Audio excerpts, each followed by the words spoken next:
Good afternoon, ladies and gentlemen of the jury. My name is Avery Watson, and today I will be representing the defendant, Peter Jones. Now, this case asks you to determine whether a tragic, unexpected accident should be treated as a criminal act under the Maine statute for assault while hunting. The evidence you will hear today will show you that it should not. What occurred behind Joe's house that evening was an accident, a tragic accident, but not a crime. It was unforeseeable, unintended, and the evidence does not support the elements that are required for criminal liability.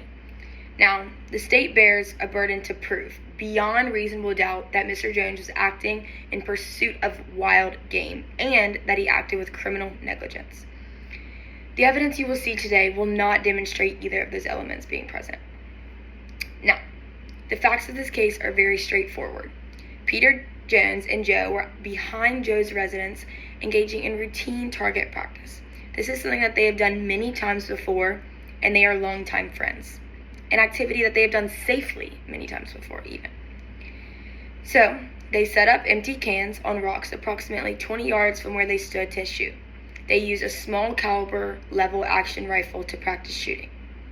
It is important to remember that both of these men have provided consistent statements that they were target shooting, not hunting, and the physical evidence that we have corroborates their accounts.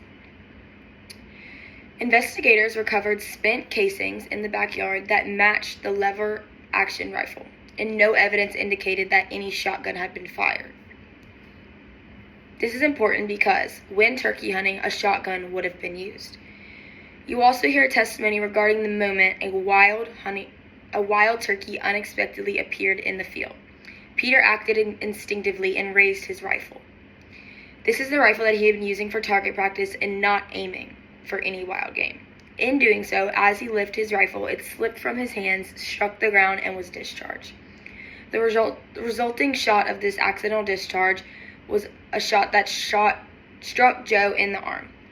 There is no evidence that this was intentional conduct, reckless aiming, or any behavior that would constitute a gross deviation from what a reasonable firearm handling would be.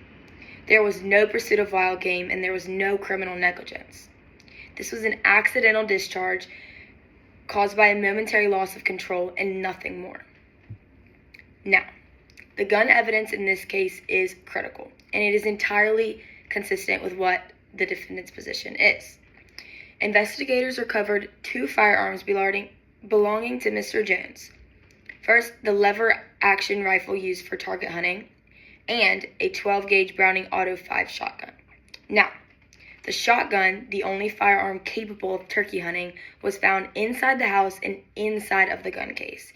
It was clean, had not been fired, and it was located next to an unopened box of turkey load shotgun shells. Now, the entry and exit wounds on Joe's arm were consistent with the small caliber rifle round and not shotgun pellets.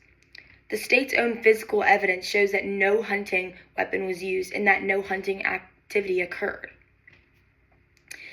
This evidence directly undermines the state's theory, and to satisfy the statute, the state must first prove that the defendant was pursuing wild game. A person cannot pursue wild game with a firearm that is unloaded, unfired, and locked in a case inside of one's residence.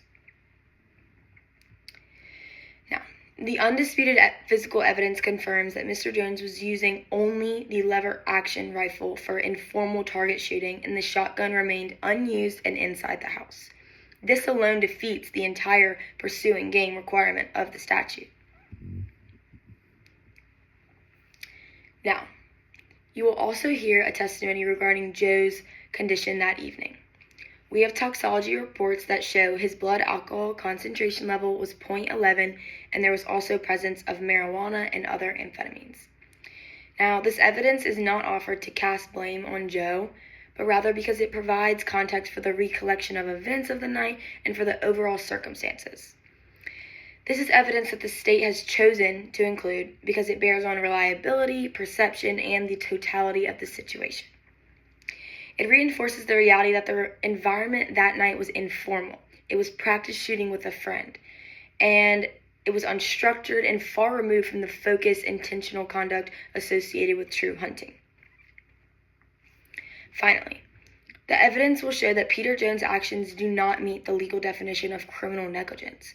Criminal negligence requires conduct that constitutes a gross deviation from what any reasonable person would do, a standard that is significantly higher than an ordinary carelessness or a momentary loss of control of a weapon.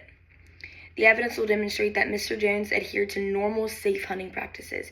He used the appropriate firearm for target hunting, he maintained a reasonable distance away, and he acted very responsibly until the moment that the rifle unexpectedly slipped. And after the accident, he reacted immediately. He called for help. He did not do anything that would constitute his behavior as reckless or unreasonable. An accidental discharge resulting from a brief loss of grip of a weapon is terrible and tragic in an accident, but it is not criminal negligence under Maine law, and it is not sufficient to support a conviction. At the conclusion of this trial, you will be asked to evaluate whether Peter Jones committed a crime or whether this was, as the evidence clearly shows, a tragic accident. The law does not classify accidents as crimes, and it does not impose criminal liability for unintentional, non-negligent conduct. Now, when you apply the law to the facts presented, the only conclusion that is consistent with the evidence will be that Peter Jones is not guilty of assault while hunting because the state has not met its burden. Thank you.